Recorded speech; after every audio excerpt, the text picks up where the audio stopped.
একটা মানুষ কিভাবে এতটা পরিবর্তন হতে পারে, কিভাবে পারে এতটা ভালোবাসা শিখিয়ে ভালো থাকাটাই কেড়ে নিতে। আজকের গল্পটা সালেহ আহমেদ ভাইয়ের। গল্পটা শুনলে বুঝতে পারবেন মানুষ নতুনকে পেয়ে কিভাবে পুরাতনকে ভুলে যায়।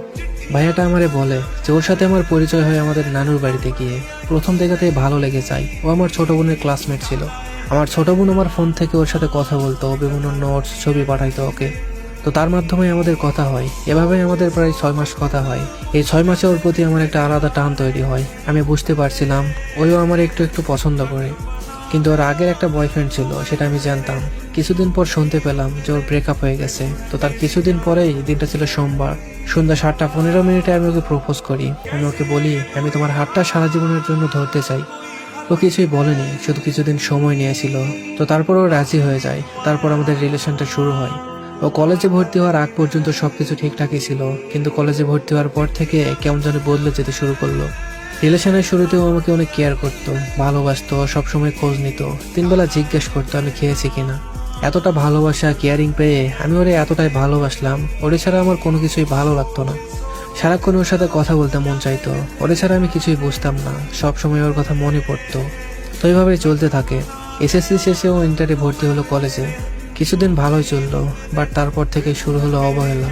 ওই যে মানুষ বলে না, কিছু মানুষ নতুন পেলে পুরাতনকে ছুঁড়ে ফেলে দেয়, ঠিক তেমনটাই করেছে ও আমার সাথে। ও আমার ইগনোর করতো, আমার ভেতরটা ফেটে যেত। রাত 12টা পর্যন্ত ও আমার সাথে কথা বলতো, কিন্তু অনলাইনে থাকতো রাত 2টা থেকে 3টা পর্যন্ত। জিজ্ঞাসা করলে বলে সে ভিডিও দেখে। একদিন ওর ফোন নিয়ে দেখি ও অনেক ছেলের সাথে কথা বলে, যা আমি মেনে নিতে পারছিলাম না। আমার সব থেকে খারাপ লাগতো, ও আমার কথা শুনতো না। আমি যা বলতাম সবকিছুর ঊর্ধ্বে চলতো। ওর অনেক ছেলে ফ্রেন্ড ছিল, ও ওদের সাথে ঘুরতে যেত। আমি নিষেধ করলেও শুনতো না। নিজেকে খুব অসহায় মনে হতো তখন। ও টিকটকে ভিডিও করতো, ফেসবুকে ছবি দিত, যা আমার মোটেও পছন্দ ছিল না। বেপরদা হয়ে চলাফেরা করতো। হাজারবার বারণ করেছি, কিন্তু শোনেনি। ও বলে আমি টিকটক করব, ছবি দিব, তোমার পোষাইলে তুমি থাকো। এই কথাটা শোনার পর যে কতটা কষ্ট লেগেছে আমি ভাষায় প্রকাশ করতে পারবো না। নিজের প্রিয় মানুষটার মুখে এমন কথা শুনলে কেমন লাগে আমি খুব ভালোভাবেই বুঝেছি। এভাবেই চলতে চলতে আমাদের একটা সময় বিচ্ছেদ হয়ে যায়।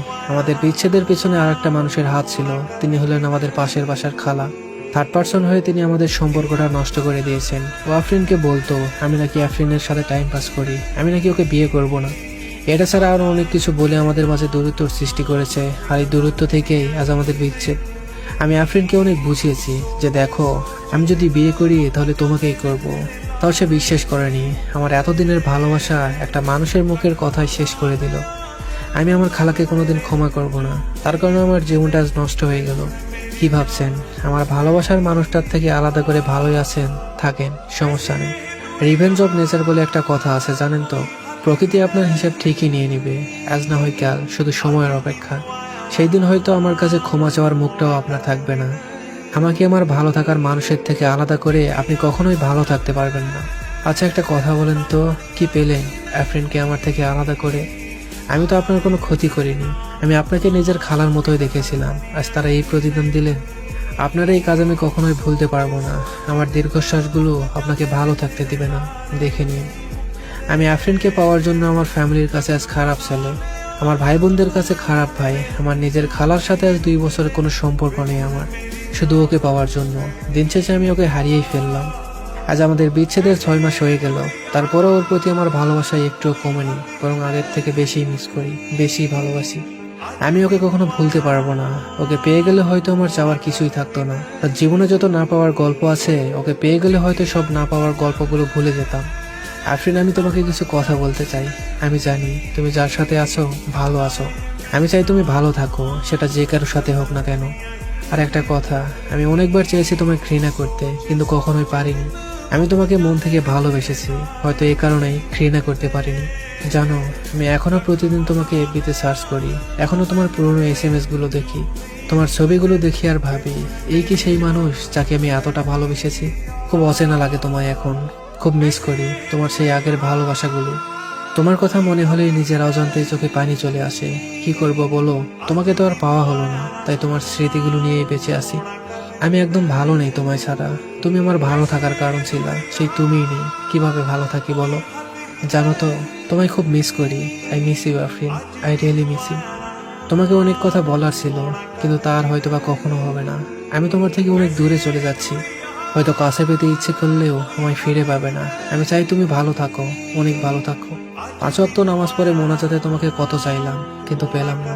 অনেকবার সুইসাইড করতে চেয়েছিলাম, কিন্তু যখনই সুইসাইড করতে গিয়েছি আমার মনে পড়েছে আমি তো মুসলিম, সুইসাইড করা ঠিক না। আমি সব সময় চেয়েছি তুমি ভালো থাকো, আজও চাই তুমি ভালো থাকো, অনেক ভালো থাকো। যে মানুষটা আপনাকে এতটা ভালোবাসে তাকে ছেড়ে দিয়ে অনেক বড় ভুল করেছেন। এখন হয়তোবা বুঝতে পারছেন না, একটা সময় ঠিকই বুঝতে পারবেন, কিন্তু তখন হয়তোবা অনেক দেরি হয়ে যাবে। একটাবার ভেবে দেখতেও তো পারতেন যে মানুষটা আপনাকে ছাড়া কিছুই বুঝতো না, সে মানুষটা আপনাকে ছাড়া কিভাবে থাকবে, কিভাবে ভুলে থাকবে আপনাকে। ভালোবাসার মানুষটাকে না পাওয়ার কষ্ট আপনি সেই দিন বুঝতে পারবেন, যেদিন আপনার ভালোবাসার মানুষটা আপনাকেই ছেড়ে দিবে। সেদিন বুঝতে পারবেন কাউকে ছেড়ে গেলে ঠিক কতটা কষ্ট লাগে। হয়তো আপনার নতুন অনেক মানুষ হয়েছে, নতুন ভালোবাসার মানুষ হয়েছে। আজ যে নতুন মানুষটার জন্য পুরনো মানুষটাকে ছেড়ে দিলেন, এই মানুষটাই একটা সময় আপনার হাসির কারণ ছিল, আজ আপনি তার হাসিটাই কেড়ে নিলেন। আপনি কখনো ভালো থাকতে পারবেন না, কখনো না। আর থার্ড পার্সনের কথা শুনে যারা ভালোবাসার মানুষটাকে ছেড়ে দেয় তারা কখনোই ভালোবাসতে জানে না, তারা কখনোই ভালোবাসার মানুষ হতে পারে না। সম্পর্কে থার্ড পার্সন কখনোই ঢুকতে দেবেন না, তারা সম্পর্কটাকে জোড়া লাগানোর চেয়ে ভেঙে দেয় বেশি। সবশেষে একটা কথাই বলি, মানুষের দীর্ঘশ্বাস খুব ভয়ঙ্কর। কখনো কারো দীর্ঘশ্বাসের কারণ হবেন না, দীর্ঘশ্বাসগুলো আপনাকে ভালো থাকতে দিবে না।